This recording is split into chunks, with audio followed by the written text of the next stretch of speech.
안녕하세요. 마태복음 함께 걷기 위례 동행교회 박영수 목사입니다. 오늘은 마태복음 27장 27절부터 44절까지 말씀을 통하여 조롱을 당하신 예수님이라는 제목으로 하나님의 말씀을 함께 살펴보려고 합니다. 오늘 볼 말씀의 개요는 아래와 같습니다. 27절부터 31절까지는 로마 군병들의 조롱, 32절부터 38절까지는 골고다로 가서 십자가에 못 박히심, 39절부터 44절까지는 유대인들의 모욕입니다. 이제 말씀을 본격적으로 함께 살펴보겠습니다. 27절에 이에 총독의 군병들이 예수를 데리고 관정 안으로 들어가서 온 군대를 그에게로 모으고, 로마의 군병들입니다. 로마의 군병들이 예수님을 데리고 관정 안으로 들어가는데 아마 한 개 대대 정도 되는 군병들이 다 모였던 것 같습니다. 한 300명에서 400명 정도 되는 군병들이 많이 모였죠. 옷을 벗기고, 이건 예수님을 조롱하는, 이 사람의 옷을 벗긴다는 건 엄청난 수치를 주는 것이죠. 그리고 홍포를 입히며, 홍포는 이 왕의 상징인데, 너가 유대인의 왕이라고 했으니 그에 걸맞는 붉은색 옷을 걸치게 한다 하며 홍포를 입히는데, 이 또한 조롱입니다. 가시관을 엮어 그 머리에 씌우고, 이 가시관, 면류관이라고 하는 것은 원래 승리자에게 씌워주는 것인데, 예수님에게는 가시를 엮어서 이 관을 만들어서 예수님께 씌우는데, 이 또한 예수님께 주어지는 고통, 조롱을 보여주는 겁니다. 갈대를 그의 오른손에 들리고, 그 앞에서 무릎을 꿇고 희롱하여 갈대를 그 오른손에 쥐어줬다. 이것은 왕의 규, 왕의 홀, 이거를 흉내내어서 약하고 부러지기 쉬운 갈대를 손에 들리게 한 겁니다. 이 또한 조롱이요 희롱입니다. 그러면서 유대인의 왕이여 평안할지어다 이렇게 인사합니다. 유대식 인사죠. 샬롬 하며 외치며 예수님을 조롱하는 겁니다. 이렇게 예수님을 조롱하는 이런 퍼포먼스가 끝나고, 이제는 대놓고 예수님을 조롱하고 모욕하는데 침을 뱉고 갈대를 빼앗아 그의 머리를 치더라. 침을 뱉는다. 이것보다 더 수치스러운 일 없지요. 거기에다가 갈대를 빼앗아서 머리 치는 건 정말 하대와 무시, 그런 모욕의 표시인 겁니다. 희롱을 다한 후에 홍포를 벗기고 도로 그의 옷을 입혀 십자가에 못 박으려고 끌고 나가니라. 장난감이나 우스갯거리로 하듯이 히히닥거리면서 실컷 희롱을 한 후에 홍포를 벗기고 그의 옷으로 다시 갈아입혀서 십자가에 못 박기 위해 예수님을 끌고 갑니다. 육신의 고통을 당하시기 전에 엄청난 모욕과 멸시와 조롱을 주님은 받으셨습니다. 예수님은 그러한 조롱에 반응하지 않으셨습니다. 이사야 53장에서 예언한 것처럼 도살장에 끌려가는 양처럼 말없이 온갖 형태의 모욕과 조롱과 채찍질을 다 감수하십니다. 자기 백성을 구원하시려고 오신 하나님의 그 뜻을 온전히 실현하기 위하여 피할 수 없는 그런 고난임을 알고 계셨기 때문에 다 받으시는 것입니다. 뿐만 아니라 예수님께서 공생의 사역 가운데 가르치셨던 내용들, 특별히 산상보훈에서 가르치셨던 말씀처럼 예수님 친히 본을 보이시며 실천하십니다. 뺨을 맞으니까 또 뺨을 그대로 대어주며 또 맞습니다. 속옷을 달라면 겉옷을 주라. 옷도 다 내어줍니다. 육체적인 고통뿐만 아니라 모욕과 정신적인 폭력까지 당하셨습니다. 그러나 주님은 보복하지 않으시고 당해 주십니다. 주께서 십자가를 지시기 전에 그런 조롱과 모욕을 당하심은 우리를 구하시기 위함이라는 것을 우리는 잘 알고 있습니다.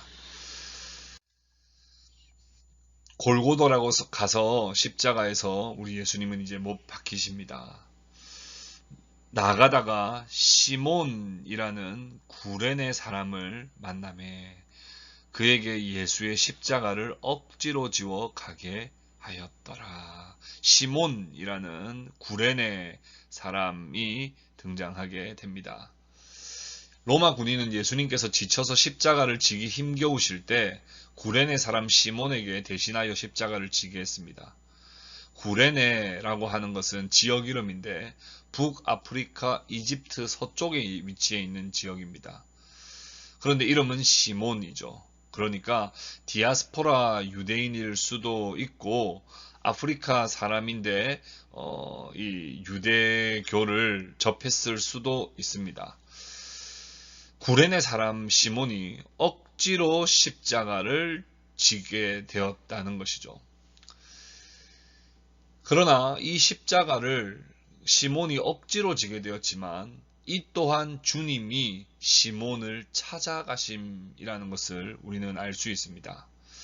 로마서 16장 13절에 보면 이 바울의 문안 인사 가운데 이 시몬의 아들 루포 그리고 시몬의 아내가 여기에서 등장하는 것을 보게 됩니다. 처음에 이 구레네 사람 시몬은 왜 내가 이 십자가를 지어야 되냐 하며 억지로 십자가를 지게 되었지만 시몬에게는 내가 졌어야 할 십자가라고 하는 사실을 은혜로 깨닫게 된 것이죠. 그래서 아내와 아들도 전도하였고 온 가정이 믿음의 가정이 됐다는 사실을 우리는 알 수 있습니다. 때로는 억지로 지는 십자가도 우리에게 은혜라고 하는 사실을 우리는 기억해야 하겠습니다.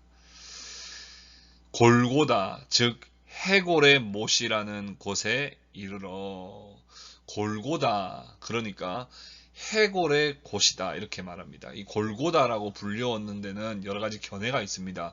아마 그곳이 해골처럼 생겼다 이렇게 보는 견해도 있고요.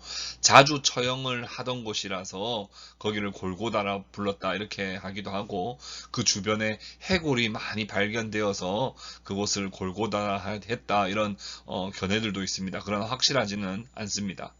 쓸개 탄 포도주를 예수께 주어 마시게 하려 하였더니 예수께서 맛보시고 마시고자 하지 아니하시더라. 쓸개 탄 포도주를 예수님께 주었지만 예수님 마시지 않습니다. 왜냐하면 이 쓸개 탄 포도주는 일종의 약한 진통제 역할을 하기 때문입니다. 예수님은 자신의 육신적인 고통을 경감시키는 그런 인위적인 방법을 철저히 거부하십니다. 십자가의 고통을 온전히 충분히 제대로 다 겪으시기 위해서입니다. 왜냐하면 우리의 죄 또한 충분히 온전히 완전히 제대로 사해 주시기 위함이죠. 그들이 예수를 십자가에 못 박은 후에 그 옷을 제비 뽑아 나누고 예수님을 십자가에 못 박았다 이렇게 짧은 문구로만 기록되어 있습니다. 육신의 고통이 얼마나 심했는지를 이 부분에서는 별로 그렇게 강조하고 있지 않습니다.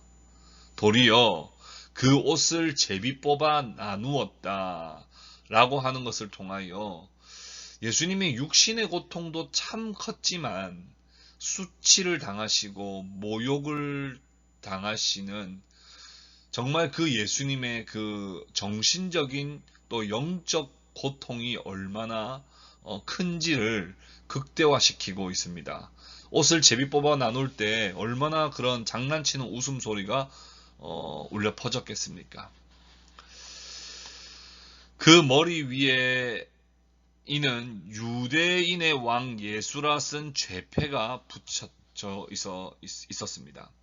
이 죄패는 곧 죄명입니다. 이들은 예수님을 조롱하기 위해서 유대인의 왕 예수라고 하는 이 제목을 적었습니다. 그러나 하나님의 관점에서는 다릅니다. 예수님은 진정한 왕이십니다. 그리고 그들의 진정한 왕이시기 때문에 하나님의 아들 예수께서 자기 백성을 위하여 십자가에 지셨기 때문에 어쩌면 그들의 왕 예수라고 쓴 이 제목이 어쩌면 정확한 제목일지도 모르겠습니다. 이때에 예수와 함께 강도 둘이 십자가에 못 박히니 하나는 우편에 하나는 좌편에 있더라. 예수님은 강도 둘과 함께 나란히 십자가에 달리신 것을 통해서 예수님은 강도들과 같이 역임을 당했음을 우리는 볼 수 있습니다. 뿐만 아니라 이사야 53장 12절의 말씀의 성취로 봅니다. 그러므로 내가 그에게 존귀한 자와 함께 몫을 받게 하며 강한 자와 함께 탈취한 것을 나누게 하리니 이는 그가 자기 영혼을 버려 사망에 이르게 하며 범죄자 중 하나로 헤아림을 받았음이니라. 그러나 그가 많은 사람의 죄를 담당하여 범죄자를 위하여 기도하였느니라. 예수님께서는 로마 군병들에게 조롱을 당하시고 또 골고다에서 십자가에 못 박히십니다. 뿐만 아니라 유대인들의 조롱을 당하시지요. 지나가는 자들은 자기 머리를 흔들며 예수를 모욕하고 이르되 성전을 헐고 사흘에 짓는 자여 네가 만일 하나님의 아들이거든 자기를 구원하고 십자가에서 내려오라 하며 지나가는 사람들, 유대인들이 예수님을 모욕합니다. 마치 마태복음 4장에서 사탄이 예수님을 시험할 때 했던 말과 똑같은 표현을 사용합니다.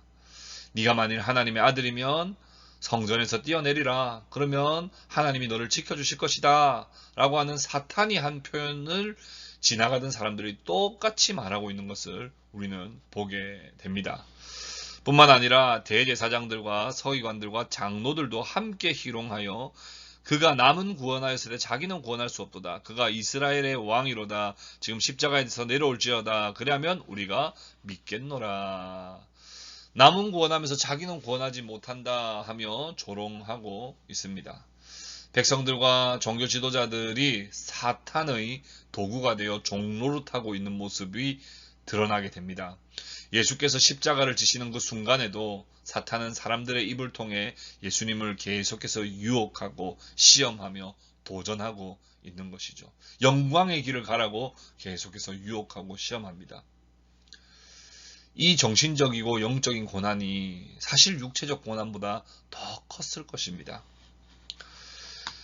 그가 하나님을 신뢰하니 하나님이 원하시면 이제 그를 구원하실지라. 그의 말이 나는 하나님의 아들이라 하였도다 하며 하나님의 아들이 뭐 그렇게 무기력하냐며 조롱하고 있는 것이죠. 함께 십자가에 못 박힌 강도들도 이와 같이 욕하더라. 십자가에 달린 두 강도도 욕했습니다. 물론 한 강도가 나중에 예수님께 돌아온다는 사실을 우리는 알 수 있습니다만은 지금 두 강도 또한 예수님을 욕하고 있습니다. 산상수훈에서 제자들이 당할 것이라고 하신 일을 예수님은 정말 먼저 당하십니다. 나를 인하여 너희를 욕하고 핍박하고 거짓으로 너희를 거스려 모든 악한 말을 할 때 너희에게 복이 있나니 기뻐하고 즐거워하라. 하늘에서 너희의 상이 큼이라. 그리스도께서는 너무나 큰 육신적, 정신적, 영적 고통이 있으셨지만 그럼에도 기쁘게 욕먹고 감사함으로 조롱당하며 십자가를 지고 가십니다. 그분의 공로로 우리는 구원받았습니다. 우리가 구원받은 다음에 예수님처럼 욕먹으며 고난 가운데서 십자가를 지고 가야 합니다. 우리를 핍박하는 자와 대항하며 싸우지 말고 기쁘게 주님처럼 십자가를 지고 가야 합니다. 그것이 바로 십자가 위에서 주께서 이루신 그 구원의 능력이기 때문에 그렇습니다. 십자가에 예수님의 그 구원의 능력을 받았다면 우리도 주님처럼 기쁨으로 감사함으로 그 고난을 당해야 하는 것입니다. 오늘 말씀을 깊이 묵상하시며 십자가의 예수님을 깊이 만나시는 저와 여러분들 다 되실 수 있기를 예수님의 이름으로 축복합니다.